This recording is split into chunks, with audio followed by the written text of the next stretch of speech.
মেঘের প্রতিটা কথা যুক্তিযুক্ত। আদ্রিয়ান তার স্ত্রীর ওপর কোনো দায়িত্ব হয়তো পালন করেনি। এতে মেয়েটার ভাগ্য না, বাবা মায়ের সুখ সহ্য হলো না আর স্বামীর। কিন্তু অদ্ভুত বিষয় হলো মেঘ এত কথা কি করে জানলো? মালিহা আর মেঘ কি পূর্ব পরিচিত, না মেঘই মালিহা? যদিও মেঘের পরিচয়ের বিষয়ে আদ্রিয়ান কিছুই দেখে না, আর মেঘই মালিহা হয়, তবে তাকে প্রথম দেখে আদ্রিয়ান চিনতে পারবে না, কারণ মালিহাকে সে কখনো দেখেনি। আদ্রিয়ান তীক্ষ্ণ দৃষ্টিতে সন্দিহান চোখে তাকিয়ে বলে, মেঘ, আপনি মালিহার বিষয়ে কি করে এত কথা জানলেন? মালিহার সাথে কি আপনার পূর্বর পরিচয় আছে? না, তুমি মালিহা? আদ্রিয়ান চোখের ভাষায় মেঘ পড়তে পারে সে চোখে এখন সন্দেহ। মেঘ তার মনে থাকা রাগ, জেদ, অভিমান তার কণ্ঠে প্রকাশ করে। এতগুলো কথা একসাথে বলার মেঘের দম বন্ধ হয়ে আসে। মেঘ কথা থামিয়ে জোরে জোরে নিঃশ্বাস ছাড়ে, এরপর আত্মা বিশ্বাসের সাথে বলে, যদি আমি আপনার স্ত্রী মালিয়া হই তখন? মেঘের কথা আদ্রিয়ানের কাছে অবিশ্বাস্য লাগলো। আদ্রিয়ান কিছু না ভেবে দ্রুত মেঘকে শিওর হওয়ার জন্য বলে, তুমি কি সত্যি মালিহা? মেঘ। আদ্রিয়ানের প্রশ্ন মেঘের মনে কোনো উথাল পাতাল দেখা যায় না। সে খুব শান্ত থাকে।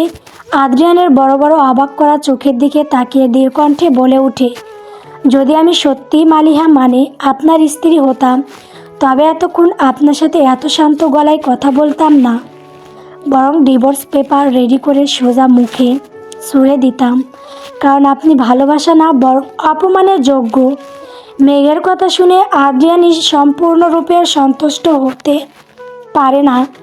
আদ্রিয়ান মেঘ আর তার মধ্যে দূরত্ব কমায়। মেঘের কাছে গিয়ে তার হাত নিজের হাতের বাহু ধরে মুষ্টিবদ্ধ করে অন্য হাত নিয়ে রাখে মেঘের ধবধবে ফর্সা গালে। সেখানে আলতো হাতের ছোঁয়া দিয়ে পুনরায় প্রশ্ন করে ওঠে, মেঘ, তুমি মালিহা তাই না? আমার বাবার বন্ধুর মেয়ে, আমার বিবাহিত স্ত্রী। আদ্রিয়ানের কথা শুনে আগের মেঘ থাকলে হয়তো গলে যেত শক্ত করে, জড়িয়ে ধরে হাজারবার বলতো যে সে মেঘ, আদ্রিয়ানের বউ। কিন্তু এই মেঘের মধ্যে এমন কোনো অঙ্গভঙ্গি বা দুর্বলতা দেখা যায় না। মেঘ এখন নীরব। মেঘ তার গালের ওপর থেকে আদ্রিয়ানের হাত সরিয়ে বলে, ডক্টর আদ্রিয়ান রেদওয়ান মালিহা বাব মেঘ কেউ কিন্তু রাস্তার কুকুর নয়, যাকে ইচ্ছে হলে বিয়ের পর ঘেন্না বা অবহেলা করে দূর দূর করে তাড়িয়ে দিবেন, আর 9 বছর আবার তাকে বউ করে ঘরে তুলতে চাইলে সে রাজি হয়ে যাবে। সব কিছু এত সহজ নয়, আর 9 বছর কম সময় না। আদ্রিয়ান মেঘের কথা শুনে মেঘের গালে পুনরায় হাত দিয়ে বলে, মেঘ, তুমি যদি সত্যি মালিহা হও তবে আমি তোমার সাথে সংসার করতে চাই মেঘ। বইয়ের মর্যাদা, প্রাপ্য সম্মান দিয়ে তালুকদার বংশের বড় বউ হিসাবে ঘরে তুলতে চাই মেঘ। একবার শেষ সুযোগ দাও আমায় মেঘ। মেঘ এইবার আদ্রিয়ানের হাত সরিয়ে একটু দূরে গিয়ে তার দিকে তাকিয়ে বলে ওঠে, কিন্তু আদ্রিয়ান স্যার, মালিহা আপনার সাথে সংসার করতে চায় না। আর যদি বলেন মর্যাদা আর সম্মানের কথা, তবে সেটা আমি একজন ডক্টর হলে অর্জন করতে চাই, কোনো বংশের বউ হয়ে না। আর কথা রইল শেষ সুযোগের কথা, তবে সেই সুযোগ হয়তো ভাগ্য আপনাকে দেবে না, কারণ মালিহা আগামী 1 মাসের মধ্যে আপনাকে ডিভোর্স দিবে। ক্লাসে পাশাপাশি সিটে বসে আছে নুহা আর তিহান। শিক্ষক বোর্ডে পড়াশোনা বোঝাচ্ছে। সকল শিক্ষার্থী মনোযোগ সহকারে বোর্ডের দিকে তাকিয়ে আছে, কিন্তু তিহানের মন এখন ভীষণ অশান্ত। তার দৃষ্টি বারবার দরজার দিকে যাচ্ছে। মূলত সে মেঘের জন্য অপেক্ষা করছে। মেঘ ক্লাসে আসেনি কেন? এত সময় ধরে কি করছে সে বাহিরে? তিহান বারবার উকি দিয়ে দরজার দিকে দেখছে। নুহা যেহেতু তিহানের সামনে ছিল, তাই তিহান নাড়াচাড়া করার বা সামনের দিকে উকি দেওয়ার কারণে তার বোর্ডের দিকে মনোযোগ দিতে সমস্যা হচ্ছে। নুহা তিহানের কর্মকাণ্ডে বিরক্ত হয়ে বলে ওঠে, কী সমস্যা আপনার তিহান? এমন জিরাফের মতো মাথা মাথা উঁচু করে কি দেখছেন? আগের জানতাম আপনার চোখে সমস্যা, এখন কি গাড়ে ও সমস্যা আপনার? নোয়ার কথায় তিহানের রাগ হয় এমনি। কালকের ঘটনা আর মেঘের জায়গায় বসায় নুহার ওপর ভীষণ বিরক্ত সে। আর এখন সে তিহানকে জিরাফের সাথে তুলনা করলো। তিহান নুহার দিকে তাকিয়ে বলে, আপনার সাহস তো কম নয় মিস। ঝগড়ুতে আপনি এই তিহানকে জিরাফ বললেন? আমার মতো এমন সুদর্শন পুরুষকে। তিহানের কথা শুনে নুহা তাচ্ছিল্যর হাসি দিয়ে বলে, কি আপনি আর সুদর্শন পুরুষ?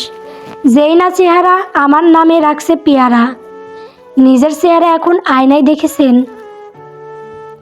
শয়তানও আপনার থেকে বেশি সুন্দর মিস্টার শয়তান।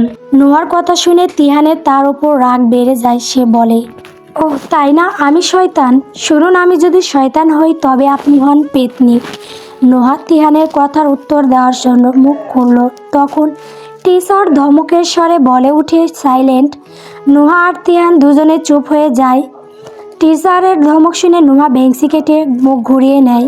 প্রায় মিনিট পর নুহা যখন বোর্ডে পড়া দেখছিল তখন হঠাৎ তিহান তার হাত দিয়ে নুহার শরীরে ধাক্কা দেয়। নুহা বিরক্তি নিয়ে পেছনে ফিরে তাকায়, এরপর বলে, কি সমস্যা আপনার তিহান? ক্লাসের মধ্যে বিরক্ত করছেন কেন? স্যার বকা দিবে। নুহার কথা শুনে এইবার তিহান রাগ করে না, যথেষ্ট ভদ্র কণ্ঠে বলে ওঠে, নুহা রাগ করছেন কেন? আচ্ছা শুনুন না, মেঘ কোথায়? মেঘ ক্লাসে আসেনি কেন? মেঘকে আদ্রিয়ান স্যার তার কেবিনে যেতে বলছে পড়ার জন্য নোট দিবে বলে। আদ্রিয়ান স্যারের নাম শুনে তিহান অবাক হয়ে যায়। হঠাৎ আদ্রিয়ান মেঘকে কেন ডাকবে? আর ক্লাসে এত শিক্ষার্থী থাকতে শুধু মেঘকে নোট দিবে? আর আদ্রিয়ানের ক্লাস শেষ হয়ে গেছে, প্রায় 2 ঘন্টা হয়ে গেছে। এত সময় মেঘ কি করছে ওখানেই? ক্লাসে কেন আসেনি? তিহানের বিষয়টা একটু আজব লাগে। ড্রয়িং রুমে বসে চায়ের কাপে চুমুক দিয়ে খবরের কাগজ পড়ছেন ইরফান সাহেব। তার স্ত্রী ডলি বেগম রান্নাঘরে দুপুরের খাবার রান্না করছে। হঠাৎ শব্দ করে দরজায় কলিং বেল বেজে ওঠে। হয়তো জিয়া এসেছে। ইরফান সাহেব কলিং বেলের শব্দ শুনে কাগজ টেবিলের ওপর রেখে দরজার কাছে এগিয়ে যান। দরজা খুলে দেখে জিয়া মাথা নিচু করে দাঁড়িয়ে আছে। জিয়া, তুমি এত তাড়াতাড়ি বাড়ি ফিরে আসলে? ইরফান সাহেবের কথার জবাবে জিয়া কোনো উত্তর প্রদান করে না। সে মাথা নিচু করে বাবার পাশ কাটিয়ে চলে যেতেই চায়। তখন ইরফান সাহেব আবার জিজ্ঞেস করে, জিয়া, আমি তোমায় কিছু জিজ্ঞেস করছি। তুমি আজ হাসপাতালে যাওনি? এত তাড়াতাড়ি বাড়ি ফিরে আসলে কেন? ইরফান সাহেবের কথা শুনে জিয়া মাথা উঁচু করে অতিরিক্ত কান্না করার ফলে জিয়ার চোখ মুখ লাল রক্তিম বর্ণ ধারণ করেছে। ঠোঁট জোড়া কাঁপছে। জিয়া যে কান্না করেছে তা হয়তো ইরফান সাহেব বলে, কি হয়েছে জিয়া? কান্না কেন করছো? কেউ কি কিছু বলেছে? আদ্রিয়ানের সাথে কি ঝগড়া হয়েছে তোমার? জিয়া কোনো কথার উত্তর দেয় না। বাবা মেয়ের কথাবার্তার আওয়াজ শুনে ডলি বেগম রান্নাঘর থেকে বের হয়ে আসে। এরপর ড্রয়িং রুমে এসে বলে, ইরফান, জিয়া কি হয়েছে? ডলি বেগম জিয়ার চোখ মুখ দেখে অবাক হয়ে যায়। উনি দ্রুত পা বাড়িয়ে জিয়ার নিকটে আসে আর বলে, জিয়া, কি হয়েছে তোমার? তোমার চোখ মুখ এমন লাল কেন? ডলি বেগমের কথায় বিপরীতে জিয়া ছোট্ট করে জবাব দেয়, আমি রুমে যাচ্ছি আম্মু, আমার প্রচুর মাথা ব্যথা করছে। জিয়া এই কথা শেষ করে দৌড়ে তার রুমে চলে যায়। ডলি বেগম আর ইরফান সাহেব তার এমন কাণ্ডে অবাক হয়ে যায়। রুমে প্রবেশ করে জিয়া শব্দ করে দরজা বন্ধ করে দেয়। এরপর হাতে থাকা ব্যাগ বিছানা ছুঁড়ে মারে। শরীরের সমস্ত শক্তি ছেড়ে দিয়ে ধপ করে মাটিতে বসে পড়ে। চোখ বেয়ে অজস্র জল পড়তে থাকে। জিয়া বলে ওঠে, কেন ভালোবাসলে না আমায় আদ্রিয়ান? কেন? আমি তোমাকে ছাড়া কি করে বাঁচবো? তোমার পাশে অন্য কাউকে সহ্য আমি করতে পারবো না আদ্রিয়ান। তুমি শুধু এই আমার, শুধু আর শুধুমাত্র এই জিয়ার। কেবিন আদ্রিয়ানের বলা সব কথা জিয়ার চোখের সামনে ভেসে ওঠে। আদ্রিয়ান বিবাহিত এই কথাটা যেন শতবার শত শব্দে জিয়ার কানে উচ্চারণিত হচ্ছে। আদ্রিয়ান অন্য কারো হয়ে যাবে, তার সাথে সুখে সংসার করবে, তার স্পর্শ করবে না, না না, এমন কখনো হতে পারে না। জিয়া এটা মানতে পারবে না, অসম্ভব। জিয়ার জীবনে আদ্রিয়ান প্রথম পুরুষ যাকে সে ভালোবেসে এসেছে, তাকে নিজের জীবনসঙ্গী হিসাবে চেয়েছে এত সহজে। জিয়া তাকে অন্য কারোর হয়ে যেতে দিতে পারে না, অসম্ভব। জিয়া এত সহজে হাঁটতে পারবে না। জিয়ার চোখ বেয়ে গড়িয়ে পড়া অশ্রু জিয়া মুছে নেয়। এরপর মেঝে থেকে উঠে হন্তদন্ত হয়ে এগিয়ে যায় টেবিলের কাছে। এরপর সেখানে থেকে এক খাতা নিয়ে কলম দিয়ে কিছু কথা লিখে। প্রায় 5 মিনিট পর লেখা শেষ করে জিয়া কাগজের দিকে তাকায় আর বলে, ডক্টর আদ্রিয়ান রেদওয়ান, তুমি শুধু আমার। এই কাগজে লেখা কথাগুলো তোমার ধ্বংসের কারণ। তোমার কেরিয়ার, আমার মান সম্মান সব শেষ করে তুমি বাধ্য হয়ে আমায় বিয়ে করবে। তোমার অবস্থা আমি এমন করব তুমি না পারবে না থাকতে, আর না পারবে আমায় ভালো না বেশি থাকতে। তোমার ধ্বংস আমার হাতেই হবে। জিয়ার মুখে পৈশাচিক হাসি ফুটে ওঠে। অবশ্য তার একটু কাজ করা বাকি আছে। জিয়া তার রুমে থাকা কাছের জিনিসপত্র সব ভাঙতে থাকে যাতে তার আওয়াজ বাইরে যায়। রুমের ভেতরে থেকে জিয়া জিনিসপত্র ভাঙার শব্দ শুনে ড্রয়িং রুমে থাকা ডলি বেগম আর ইরফান সাহেব তার রুমের দরজায় ছুটে আসেন। ইরফান সাহেব দরজায় শব্দ করে ডাকতে থাকে, জিয়া কি করছো রুমের ভেতরে তুমি? জিয়া জিয়া ইরফান সাহেবের সাথে ডলি বেগমও বলে ওঠে, জিয়া মা দরজা খুলো। জিয়া কি হয়েছে তোমার? জিয়া বাহির থেকে ইরফান সাহেব আর ডলি বেগমের কণ্ঠ শুনে জিয়া আরও অধিক উন্মাদ হয়ে যায়। সে ভাঙচুর বন্ধ করে না, বরং আরও বাড়িয়ে দেয়। অনবরত ইরফান সাহেব আর ডলি বেগম দরজা ধাক্কা দিতে থাকে। জিয়া এবার টেবিলের ড্রয়ার থেকে ছুরি বের করে এরপর বলে, আদ্রিয়ান, তোমাকে পাওয়ার জন্য আমার এইটুকু অবশ্যই করতে হবে। তুমি আমার আদ্রিয়ান। এই জিয়া ছোটবেলা থেকে যা চেয়েছে নিজের জীবনে তাই পেয়েছে। তোমার প্রতি আমার যে অনুভূতি, তাকে তুমি আসক্তি বলো, ভালোবাসা বলো বা অবসেশন বলো, তাতে আমার কিছু যায় আসে না জিয়া। কিন্তু তুমি আমার এইটা চিরন্তন সত্য। হাতে থাকা ছুরির দিকে একবার ভীতু চোখে তাকায়, কিন্তু পরক্ষণে তার মনে সাহস জোগায়।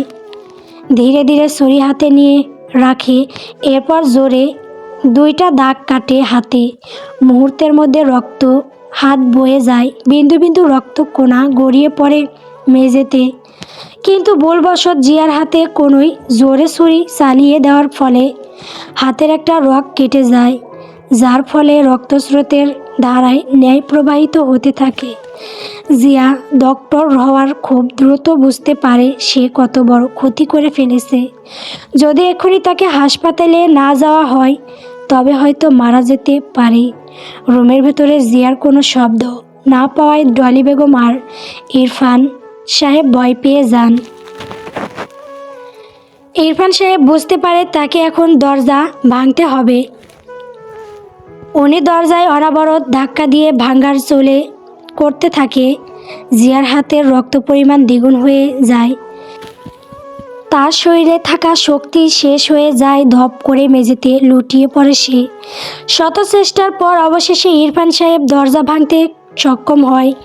ইরফান সাহেব রুমে ঢুকে জিয়াকে মেঝেতে পড়ে থাকা দেখে ডলি বেগম এক চিৎকার দিয়ে এগিয়ে আসে তার কাছে। জিয়ার মাথার কাছে এগিয়ে এসে বলে, জিয়া কথা বলো। জিয়া কি হয়েছে তোমার? ইরফান আমার মেয়ের কি হয়েছে? ইরফান আমার জিয়া। ইরফান সাহেব নিজেও হাত গেড়ে বসে পড়েন মেঝেতে। এরপর জিয়ার শরীর ধাক্কা দেওয়ার পর ও যখন ওঠে না, তখন উনি তার কাঁপা কাঁপা হাত দিয়ে এগিয়ে নিয়ে যায় জিয়ার নাকের কাছে তার শ্বাস চেক করতে। ইরফান সাহেব নাকের হাত ধরায় পর ধপ করে শরীর ছেড়ে দিয়ে বলে, জিয়া।